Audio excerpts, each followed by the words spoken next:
भगवान की बातें इस YouTube चैनल पर आपका स्वागत है। चल रही श्रृंखला क्या आप जानते हैं, जिसमें आपके लिए संक्षिप्त में बहुत छोटी छोटी जानकारी लाई जा रही है जो कि भगवान के बारे में है, शास्त्रों के बारे में है या अध्यात्म के बारे में। आइए उसी श्रृंखला का आज एक और कैप्सूल लेते हैं और कुछ और जानकारी लेते हैं वेदों के बारे में और वेदों के इर्द गिर्द घूमती हुई इंफॉर्मेशन के बारे में। तो क्या आप जानते हैं कि ऋग्वेद की नदी स्तुति एक आती है, उसमें कितनी नदियों का उल्लेख है? जी हाँ, उसमें 31 नदियों का उल्लेख है। क्या आप जानते हैं कि ऋग्वेद में किस नदी का बार बार जिक्र आया है और उसे नदी मां के रूप में भी पुकारा गया है? तो वो सरस्वती नदी है जिसका बार बार उल्लेख आया है। क्या आप जानते हैं कि नदी स्तुति में किस नदी का उल्लेख नहीं मिलता है? जी हाँ, उसमें एक विपाशा नदी है, उसका उल्लेख आपको नहीं मिलेगा। क्या आप जानते हैं कि वैदिक काल की शत्रादि तथा विपाशा नदियों को वर्तमान में किस नाम से पुकारा जाता है? जी हां, उसको सतलुज और व्यास नदी नाम से जाना जाता है। क्या आप जानते हैं कि वैदिक काल की पुरुषणी, आक्षिणी और वितस्ता नदियां वर्तमान में किस नाम से जानी जाती हैं? जी हां, उनको रावी, चिनाब और झेलम नाम से जाना जाता है। तो ये नाम कालांतर में बदल गए। क्या आप जानते हैं कि प्रख्यात 10 राजाओं का युद्ध किस नदी के तट पर लड़ा गया था? जी हां, यह पुरुषणी नदी के तट पर लड़ा गया था। क्या आप जानते हैं कौन से ऋषि पहले त्रिष्टु वंश के राजा भरत के उत्तराधिकारी सुदास के पुरोहित थे तथा बाद में उन्हें सुदास ने इस पद से हटा दिया था, जिसके कारण 10 राजाओं का युद्ध हुआ? जी हां, विश्वामित्र उनका नाम था। क्या आप जानते हैं ऋषि विश्वामित्र को हटाने के बाद राजा सुदास के पुरोहित कौन बने? अगर आप नहीं जानते तो वशिष्ठ जी उनके पुरोहित बने। और क्या आप जानते हैं कि कौन सी 5 आदिवासी जातियां पंचजन के रूप में ज्ञात हैं?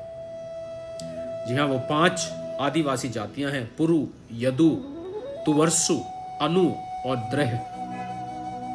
क्या आप जानते हैं कि स्वर्ग से पृथ्वी पर अग्निदेव को कौन लाया? जी हां, उनको मातृस्वान लाए। क्या आप जानते हैं कौन से वैदिक देव जात वेद के रूप में भी जाने जाते हैं? जी हां, वो अग्निदेव हैं जो इस रूप में जाने जाते हैं। क्या आप जानते हैं कि किस वैदिक देवता को अलग अलग नामों से गृहपति, अतिथि, दूत, ऋत्विक, पुरोहित और ब्राह्मण जैसे अलग अलग नामों से जाना जाता है? जी हां, वो अग्नि देवता हैं जिनको ऐसे जाने जाता है। क्या आप जानते हैं कि किस वैदिक देवता को वनस्पति तथा नदियों का स्वामी माना जाता है? अगर आप नहीं जानते तो सोम देवता को ऐसे जाना जाता है। और क्या आप जानते हैं कि किस देवता ने मायाजाल रचकर शासन किया? जी हां, वो वरुण देवता थे। क्या आप जानते हैं वैदिक सूक्तों में किस देवता को सम्राट कहा गया है, जिनका स्वर्ग में सोने का निवास स्थल है? जी हां, वो भी वरुण देवता है। और क्या आप जानते हैं उस देवता का नाम जो सागर के नियंता है? जी हां, वो भी वरुण देवता है। और क्या आप जानते हैं कि गृहस्थी के दैनिक जीवन में यज्ञ और अन्य कर्मों को किस रूप में जाना जाता है? उनको गृह सूत्र कहा जाता है। और क्या आप जानते हैं कि किस वैदिक कालीन ऋषि ने देवी सावित्री को समर्पित गायत्री मंत्र की रचना की थी? जी हां, ऋषि विश्वामित्र वो हैं जिन्होंने गायत्री मंत्र की रचना की थी। और क्या आप जानते हैं कि प्रलय तथा मत्स्य द्वारा मनु की रक्षा का आख्यान किस ग्रंथ में वर्णित है? जी हां, ये शतपथ ब्राह्मण नाम का एक ग्रंथ है जिसमें यह वर्णित है। और क्या आप जानते हैं राजा हरिश्चंद्र तथा ब्राह्मण शूनशेप अजिग्रत की कथा का वर्णन किस ग्रंथ में किया गया है? ऐत्रेय ब्राह्मण नाम का एक ग्रंथ है जिसमें यह जिक्र किया गया है। और क्या आप जानते हैं ऋग्वेद और पुरुरवा तथा अप्सरा उर्वशी का प्रख्यात एवं रोचक आख्यान किस ब्राह्मण ग्रंथ में दोहराया गया है? तो वो शतपथ ब्राह्मण ग्रंथ में दोहराया गया है। और क्या आप जानते हैं कि किस वेद में आयुर्वेद को उपवेद माना गया है? जी हां, अथर्ववेद वो वेद है जिसमें आयुर्वेद को उपवेद माना गया है। और क्या आप जानते हैं कि किस वेद में भगवान कृष्ण को दर्शाया गया है?